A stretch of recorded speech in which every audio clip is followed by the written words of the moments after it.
right. 2017 fantasy football draft. You got number one pick. Who do you take 2017 fantasy football for draft. the Flag Football League? Who would you start your team with? Well, you probably have to start with a quarterback. So you put me on the spot, but I'd probably take Larry Potterworth, and you know that. You've been trying to get this out of me. He's been trying to do that. He just formed with me. I'm just messing with you. They've been But trying now to get. it's on film. They've been Now trying to it's get on me to film. do that for 3 years. 3 years. What made you do it now?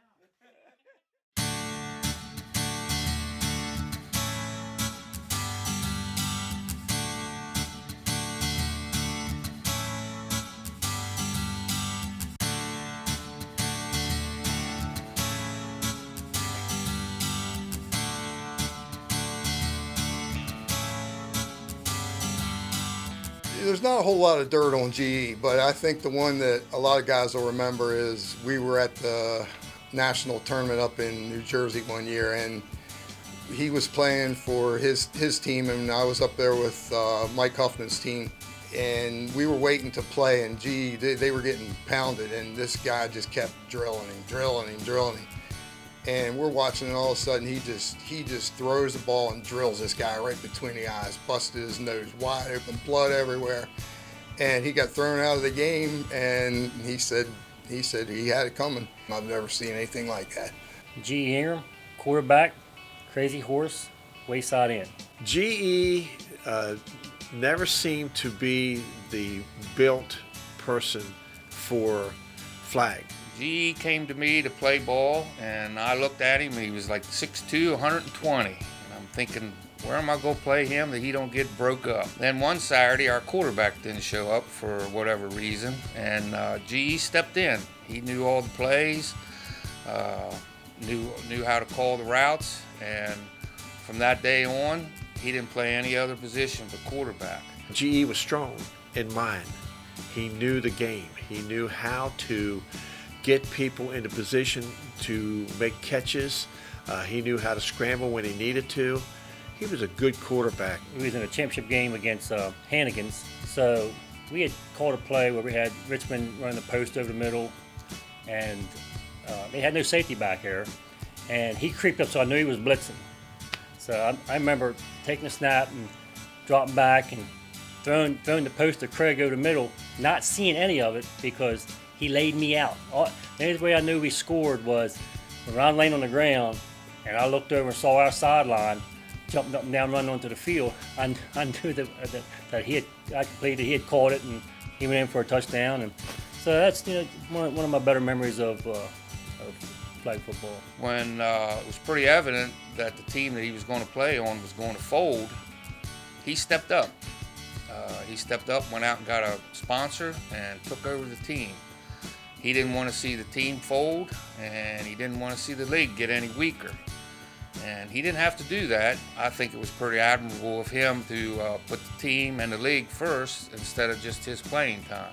I called Doug one time and said, hey, you're looking for a quarterback. He finally gave me a call on a Easter night. And I think he thought I was just goofing off, carrying on. I said, well, who do you have? I thought he was some guy that he cast away from his team. He said, me. And I said, come on. I said, well, I'm interested, so. And he called me back. He said, are you serious? I was like, yes, I'm serious. I'm not serious, quarterback, you need one. I thought he was kidding. I thought it was April Fool's Day, not Easter. And he said, well, run it by your guys and let me know what they think. I said, okay. They said it's okay. Obviously, I think Rick Short. When I first started, Rick was the coach. He was always 3-7, 4-6, 3-7, 4-6. And then, Rick asked me to quarterback, and every year that I quarterbacked, I didn't have a losing record. I didn't lose, So from that year forward, we went on and always won more than what we lost, stayed above 500, and winning the championship for Rick was important.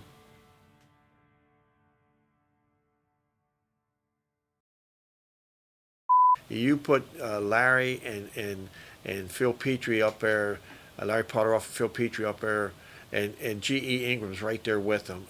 He's just one of those guys that didn't have the big name like Larry and Phil did. So, good guy, really good guy. No Mike Huffman in there? I mean, come on. He must have been fourth.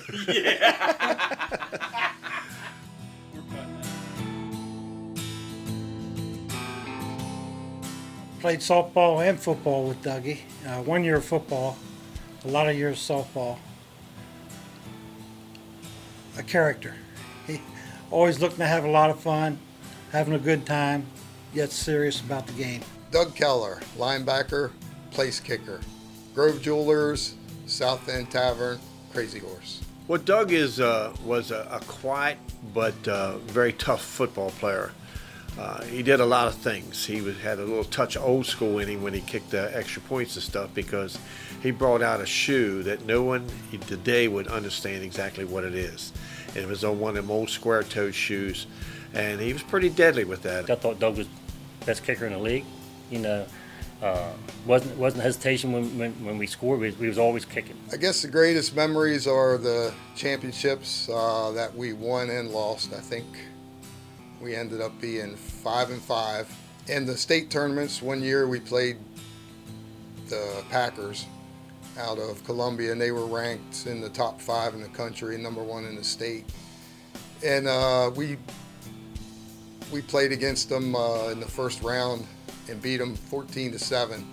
And then they grabbed all their star players and came back and kicked us pretty good. But just to beat that #1 team in the state and top-ranked team in the country was a pretty big deal. I definitely want to thank my mom and dad for getting me started in football. My dad used to like coming out and holding on to the yard marker while he was around.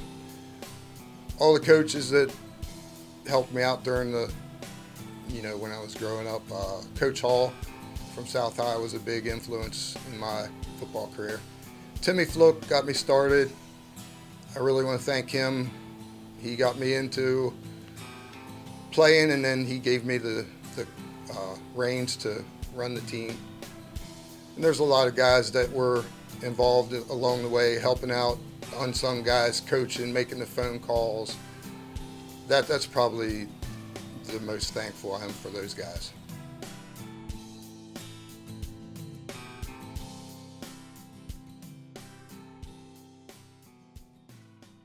Larry had just started out of the flag football league down at River Bottom. Okay. And he used to come up to a friend of ours, Buddy Wooler's house. We'd play cards, drink, shoot and all that stuff. But at that time, all I was playing was sandlot football. I was playing that, tackle football, of course. Mm-hmm. Well, Larry said to me, why don't you come down to River Bottom and play? And of course, the first thought, Mama, flag football. Right. I don't want to hit somebody. I don't want to play flag football. Well, I soon found out when I came over, it was a hell of a lot rougher than I thought it was going to be.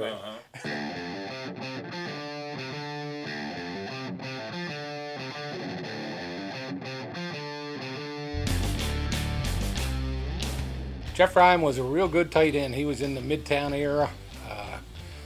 Him and the offensive line played great together. They were always tough to beat and always gave us a fit. We could shut everything else down on the outside, but Potty always could get back to Jeff Ryan. And I would talk to Eddie Moats and say, Eddie, we got to stop him. And I'd say, change the defense. And Eddie'd say, no, we're going to play it until we play it right. And we never did play it right because we never could stop Jeff Ryan. We had a connection that we didn't need to say words. Just all we had to do was just see what the defense presented us, and then we just look at each other. And it really worked well for us, and he was a great receiver. Jeff Ryan, tight end, Midtown Marauders.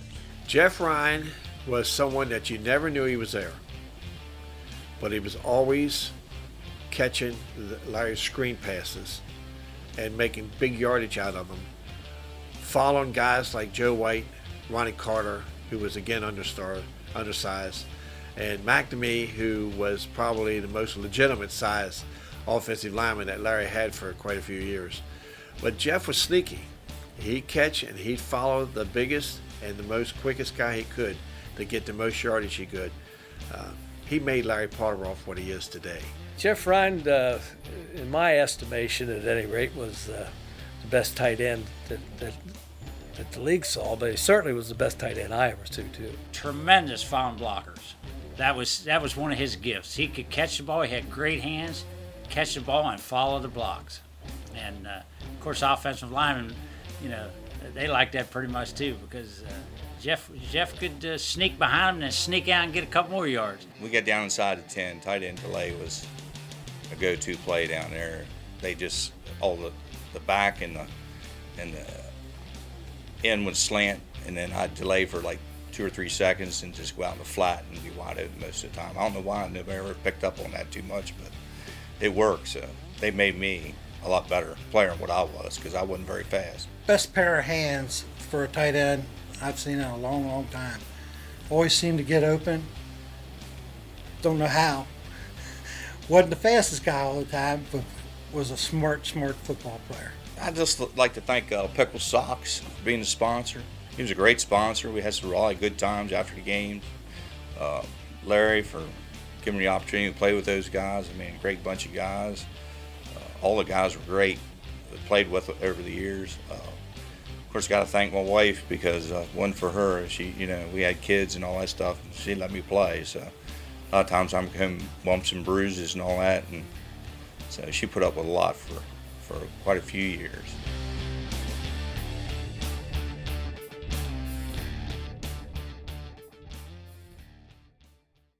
I don't know. I might have had 10, 12 different screens for him. Yeah, a lot of crossing action and stuff.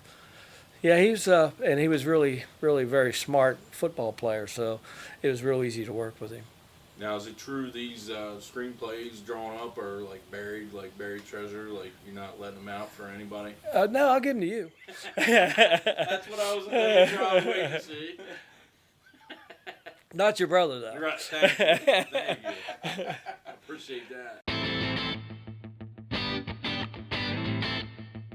Of all the times I played with him, I don't believe I've ever seen anybody get a real square hit on him. And that goes to the point that he's a great flag puller, nose for the ball, and he never got a good hit on him. And I think that's because he always wanted to keep his hair pretty. And if these guys show you the picture of him, notice the hair.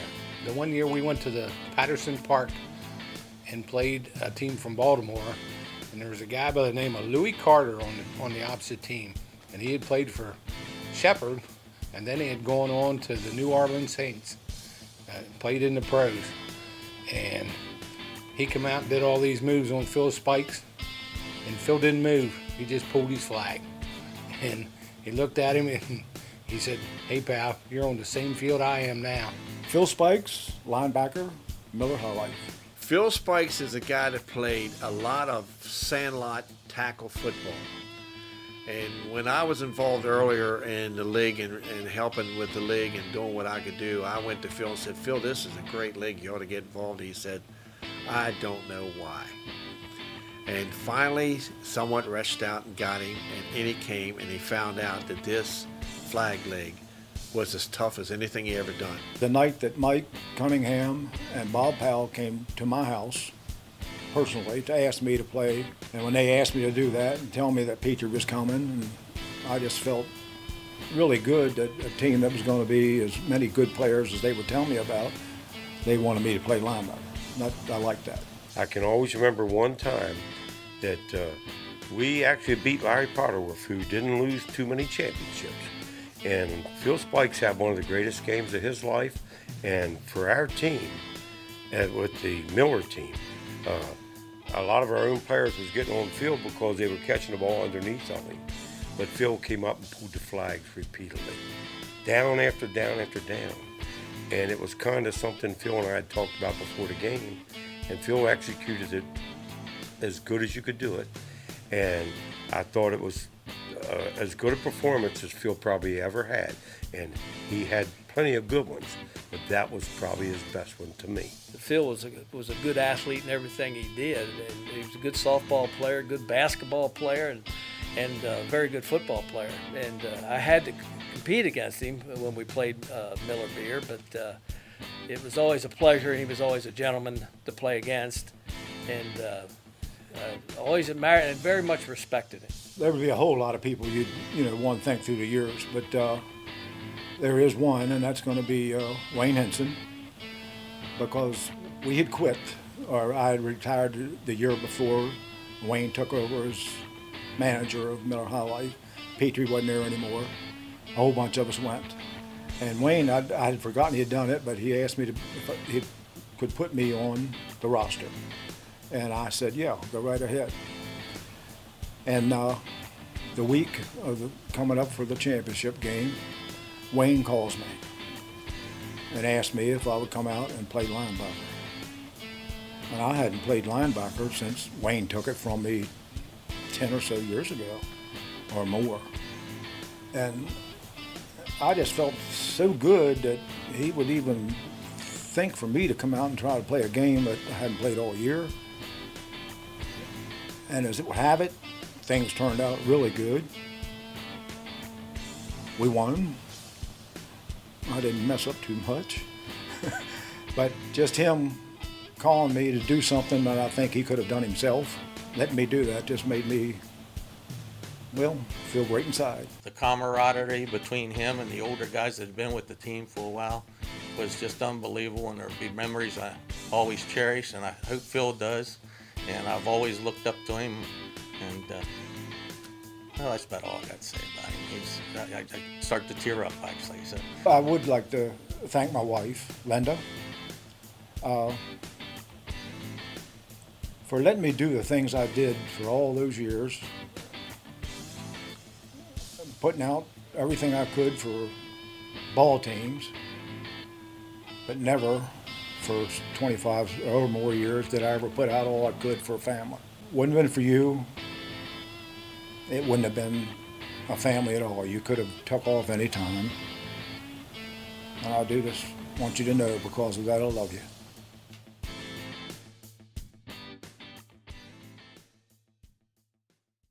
Every team seemed to have their own little tavern that they go to. We'd go to our tavern, and then it was me and Alton and Forrest Sugars and a couple of the others, but we go to this team's tavern because you got along with everybody in the league. You know, it's like your dad's team.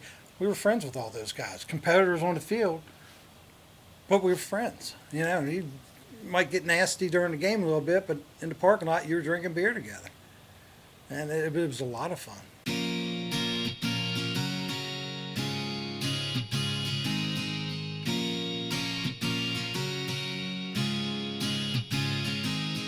Ted Trumper was one of the guys that was down to river bottom when the league first started. He was well disciplined in reading his keys. He was always around the football, and he was a good flag puller. Very smart, and he read offenses really well. He was always around the ball. Smart, athletic. Teddy came in the league first year the league was in existence. At that time, there was 4 teams in Williamsport and 4 teams in Hagerstown. We didn't play each other. When I went down there and seen what they was doing and they asked me to officiate, I said, sure, why not? And I got to meet guys like Ted and those people back in those days when the league first started. It was a good time. Ted Trumpire, linebacker, Midtown Tavern. Teddy was one of the few guys that I ever coached with ever in all the years that I did it, that kind of had the same feeling I did with the game. When whatever we talked about for the game plan, Teddy could do it just the way you wanted it. Now I'm going to have you talk about your greatest flag football memory. If you can narrow it down to one. Jimmy Papa hitting me in the head with his head. That's the hardest I've been hit. That's the hardest I've been hit. And he knocked 2 teeth out. I wasn't a great player. I just was a steady player. Pretty good flag puller. Other than that, you know, I just was one of the 9. Ted would execute what you practiced, and he would get the guys around him. He called the defenses, and he would call the right situations in the right situations over and over and over. Ted was very consistent, and he played when he had a lot of years on him, and probably was a couple steps slow at the time. But I'm gonna tell you something, he had that defense working very well, and we had some really good seasons with Ted calling defenses back here, and he was as good a defensive signal caller and a player as I ever coached, and I mean that from the bottom of my heart. This is no lie. I planned the game And I played it out there now for, I'd say a good 20 years. I got hurt on the practice field more than I don't think I ever got hurt on playing a game. We were having a flag drill and he done one of them spin things and his elbow hit me here. I don't know if you remember that. His elbow hit me here and I got 25 stitches behind from just practice. I'd like to thank Pickle Socks. He was not only our defensive coach, but he was a personal friend, and he kept us on the straight and narrow. A lot of times we swayed. Jimmy Papa, especially him, I don't know. I hope he's there.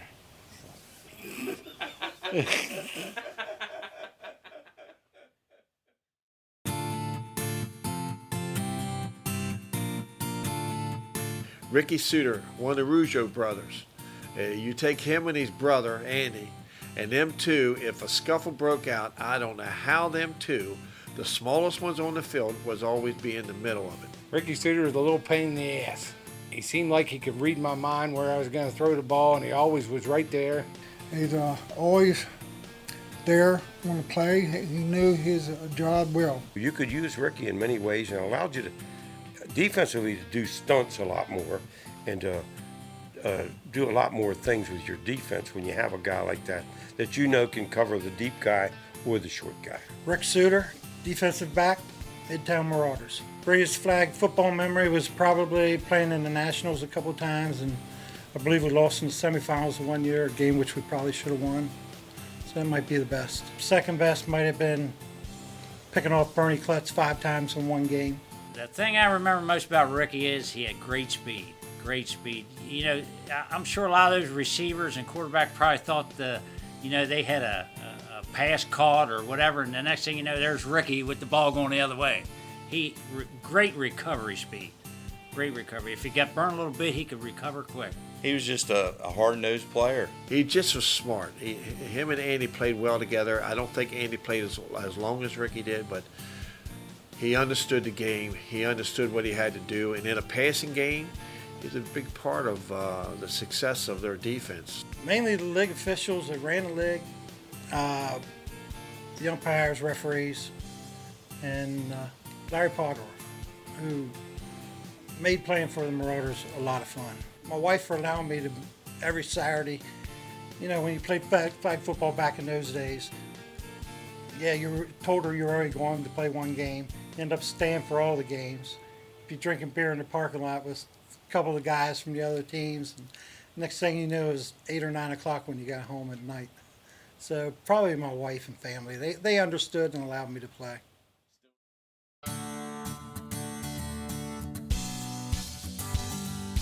Steve Alton could irritate the officials to no end. And Steve would go out early. If we had a 1:30 game, Steve would be out there for the 10 o'clock game, and he would start yelling at the officials. And I could tell Steve over and over, Steve, that's going to kill us. You'll have them all mad at us before the game. But that didn't bother Steve. You could never slow him down on that.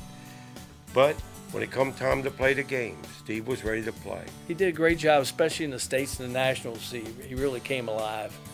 The higher the competition was, the tougher he got. He played a position that took a lot of wear and tear, but Steve's got good genetics. He wouldn't back down from anybody. You can always count on him to be there. Defensively, our defensive, that's what made us so good offensively, playing against them guys every week, going against them. And we'd have a 2-hour practice. And then when that was over, it was, you know, you had to go home and get in the tub and soak. And